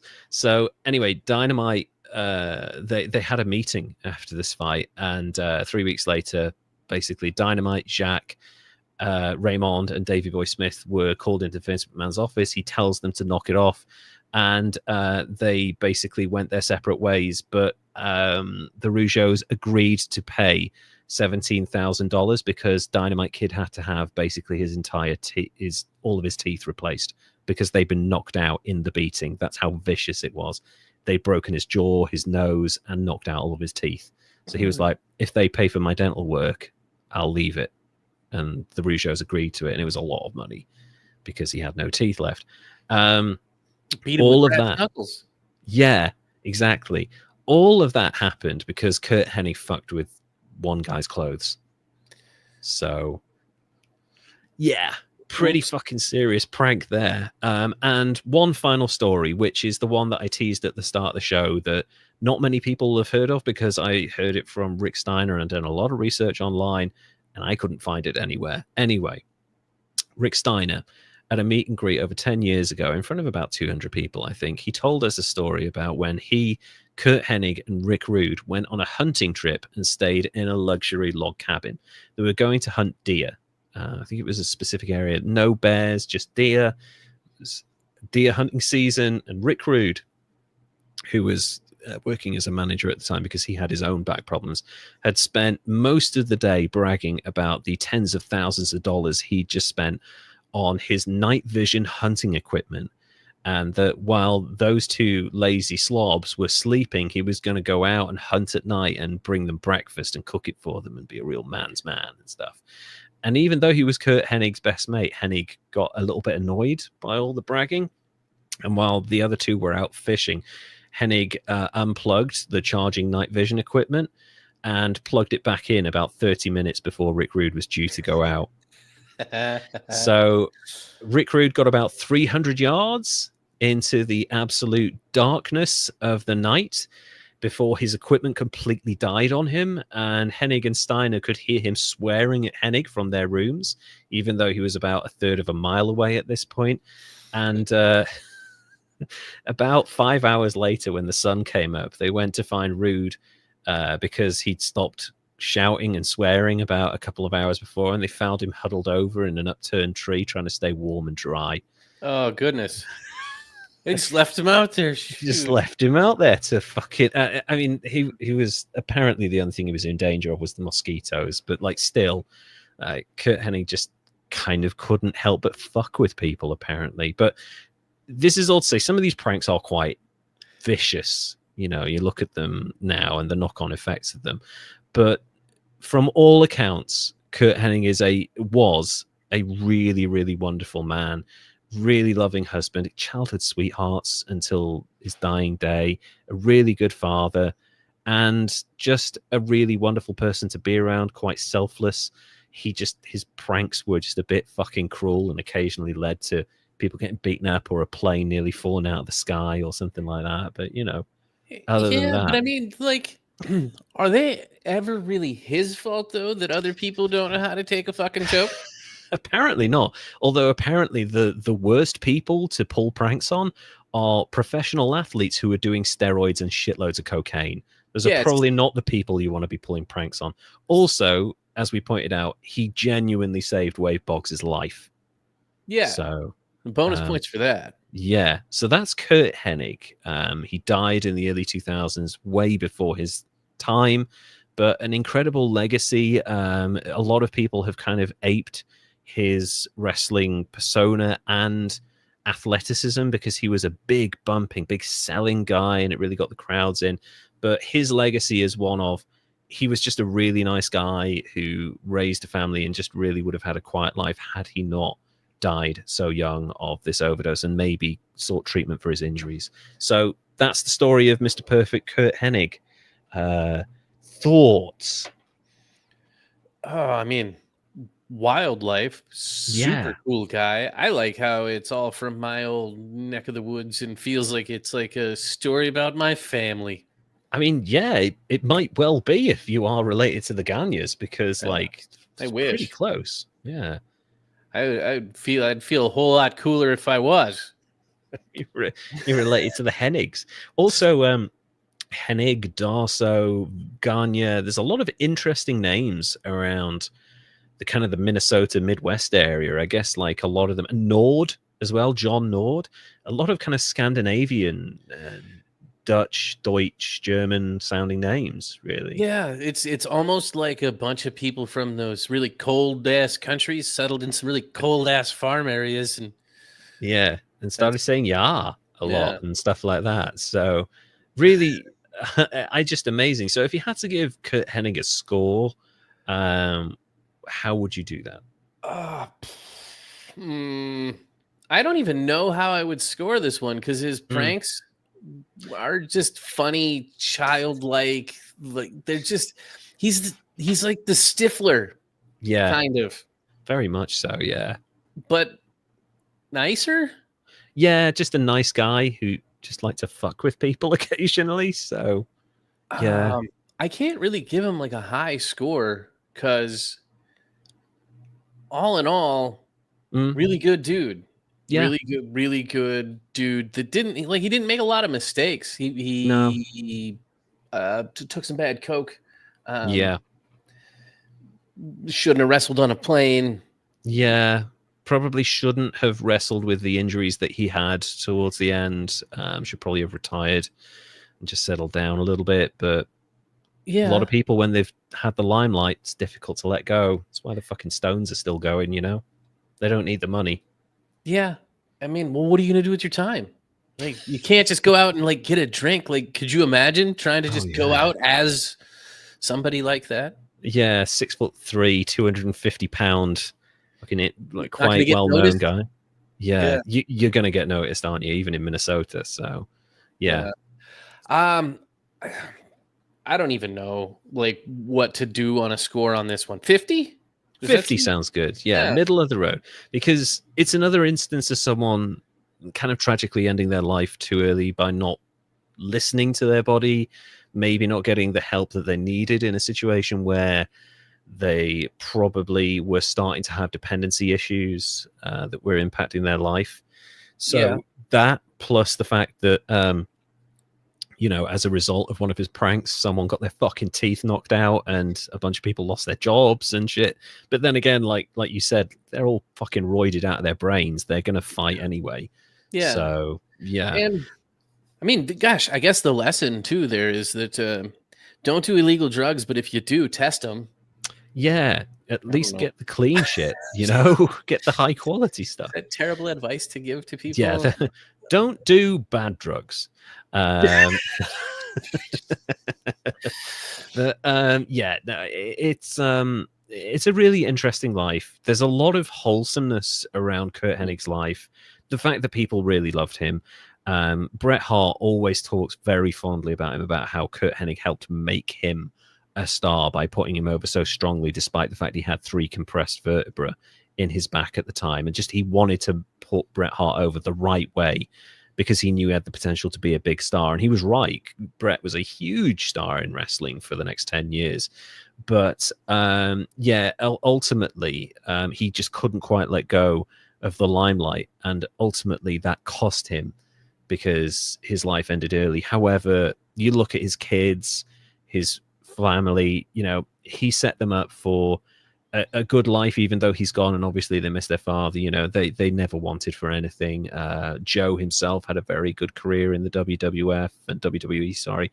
And yeah, I just think it's a really nice story of someone who never lost sight of who they are as a person when they're young, and they've been brought up well by their family, and they just go on to, when they step away from the limelight, they're actually a good person. They're a good husband. They're a good father, and they try and do right by people. They look after people. He had a bunch of young wrestlers that he mentored who were helpful. He looked after his friends and stuff, and that's a wonderful life. And I think a lot of us can take like some lessons from that. The other lesson, of course, is if you do find yourself slipping into dependency issues, then talk to someone immediately. Curt didn't, even though he had friends all around him. He couldn't talk to anyone about it. And that's the sad thing. But all in all, I thought the idea of him just like on his downtime going fishing and like hanging out with his family and going to his kids' like sports games and stuff, I was just like, that's really nice for someone who's earning huge money on an international stage to just be able to switch off and enjoy the small things in life. Absolutely, yeah. Yeah. So if you are struggling with a difficult time, just try and be a little bit more like Curt Hennig. You know, just indulge yourself in the things that make you feel better, that kind of push away all of the stress and the weirdness that's going on around you in the world and in your own life. Just try and enjoy the things that bring you joy, because that's what Curt was very good at, is enjoying things that really brought him a lot of joy and happiness in life. And he could have been a wild, crazy guy. He wasn't. He just enjoyed mostly the simple things in life, despite the fact the overdose, you know? So I like that story, and I just wanted to tell it because, hey, world's crazy, but actually, there are some really cool people out there, and just look after them and, pay a bit of attention to their stories. So that's our show for this week. I had a lot of fun researching this one. I wrote nearly 5,000 words on this one. It shows. I always love when you're doing a wrestler because you have a passion and a knowledge about it. Yeah. And I know jack shit about wrestling, except for that when I was a kid, I liked it, and I used to hang out with my cousins who really liked it, and we'd play with the little wrestling toys and watch the wrestling shows. Oh man, those wrestling toys are probably worth quite a bit of money now. I bet. Yeah, dude, I mean, gosh, could you imagine if you'd have saved your toys from when you were a kid? I did. Oh, they're worth about $60 each. I've got about 10 of them up in the loft. If you find a bunch of old Star Wars or wrestling toys, they are worth quite a bit of money. So if you get them on the cheap, do that. But yeah, it's one of those things where, like, I'm kind of, you're probably like with wrestling that I am with baseball. Like, I want to know more about it. I love the kind of the aura that baseball has, the place it has in culture. I just don't know a lot about it. I've never been able to, unfortunately, watch a live baseball game or visit it in person. There's something about it that's very appealing to me. I am lucky that I've followed wrestling my whole life and worked in the profession and have a deep knowledge and have that one unique story about Curt Hennig that I was able to relay, because I got to hang out with Rick Steiner while his brother had food poisoning, and we were joking that maybe he should have eaten a different pie while he was visiting the UK and stuff, and Rick was laughing while Scott was nearly vomiting into a bucket. So, just random things like that happen, and it just helped inform this. And I just wanted to tell it because it's a kind of a wholesome story, despite the fact he was a big star. So that's our show for this week. Mr. Perfect, Curt Hennig, one of the most influential wrestlers of his time, but also deep down just a really genuinely nice guy who achieved a lot, but left a kind of a lasting legacy that is mostly positive, except for the kind of the crazy ass pranks that he was pulling, which are kind of weird. So that's our show. Thank you all so much for tuning in. If you would like to support us in a financial way that would also involve you receiving gifts from us when you join, go to patreon.com/history's greatest idiots, where you will get something when you join. Also, if you stay with us for a year or 2 years, you get special anniversary gifts. You get access to special behind the scenes recordings that we do on a monthly basis, a couple of them in future, and also behind the scenes pictures and footage from our holidays and trips and historical places that we visit. Also access to scripts and a whole community of people. So go to patreon.com/history's greatest idiots. And also we are available on Instagram at History's Greatest Idiots, where you can see a bunch of memes that are overperforming way higher than I ever expected they would do.